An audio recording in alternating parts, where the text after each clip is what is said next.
salam terhormat Bapak dosen. Kami dari kelompok P Dasar-Dasar Manajemen ingin mempresentasikan analisa pendirian perusahaan. Berikut videonya.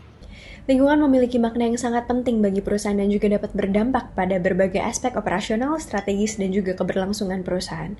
Faktor-faktor ini mencakup kondisi ekonomi, peraturan pemerintah, perubahan teknologi, dan juga aspek-aspek lain yang dapat mempengaruhi lingkungan di mana perusahaan ini beroperasi.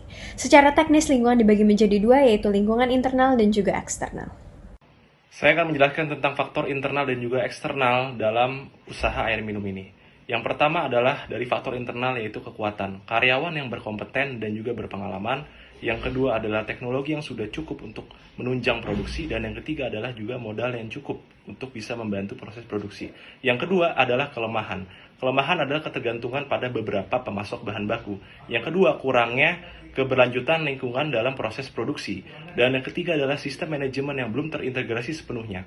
Dan saya akan menjelaskan tentang faktor lingkungan eksternalnya. Eksternal adalah peluang. Peluang adalah peningkatan kesadaran masyarakat terhadap air minum berkualitas, kebijakan pemerintah yang juga mendukung industri air minum, dan yang ketiga adalah potensi untuk ekspansi ke pasar regional dan juga global. Dan yang kedua adalah ancaman. Ancaman adalah persaingan yang ketat dari perusahaan sejenis. Yang kedua adalah fluktuasi harga bahan baku, dan yang ketiga adalah perubahan regulasi lingkungan. Lingkungan internal organisasi adalah segala sesuatu yang berada di sekitar atau di dalam organisasi yang berpengaruh dan memengaruhi organisasi secara langsung.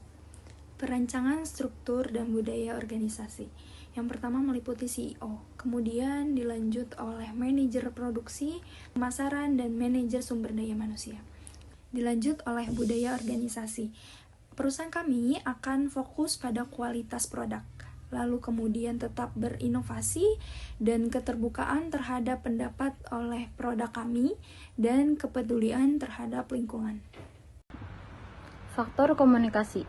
Faktor yang mempengaruhi komunikasi. Yang pertama, struktur hierarki yang kompleks. Kedua, keterbatasan teknologi komunikasi. Yang ketiga, perbedaan budaya di antara karyawan. Selanjutnya ada implementasi komunikasi yang baik. Yang pertama, gunakan platform komunikasi digital untuk memudahkan akses informasi. Kedua, susun jadwal pertemuan rutin dan sesi pelatihan untuk meningkatkan keterampilan karyawan. Yang ketiga, aktif melibatkan karyawan dalam mengambil keputusan. Rancangan sumber daya manusia. Jumlah orang yang dibutuhkan untuk produksi sekitar 20 orang. Operator, mesin, dan teknis. Berikutnya ada pemasaran yang berjumlah 10 orang, yaitu sales dan pemasaran. Dan terakhir, sumber daya alam terdiri dari 5 orang, yang terdiri dari manajer, staf, dan administrasi. Selanjutnya, peran yang dibutuhkan dalam perancangan sumber daya manusia yaitu karyawan produksi, pemasaran, keuangan, dan administrasi. Ada juga manajer untuk setiap departemen dan spesialis keberlanjutan untuk memastikan proses ramah lingkungan. Bagian terakhir adalah etika.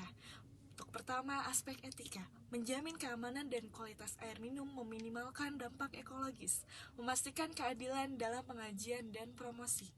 Yang kedua, implementasi komunikasi yang baik. Menyusun dan mengkomunikasikan kode etik yang jelas, melakukan pelatihan etika reguler untuk semua karyawan, membangun sistem yang memungkinkan karyawan melaporkan pelanggaran etika tanpa takut represalias. Sekian presentasi video analisa pendirian perusahaan dari kelompok P. Kami ucapkan terima kasih.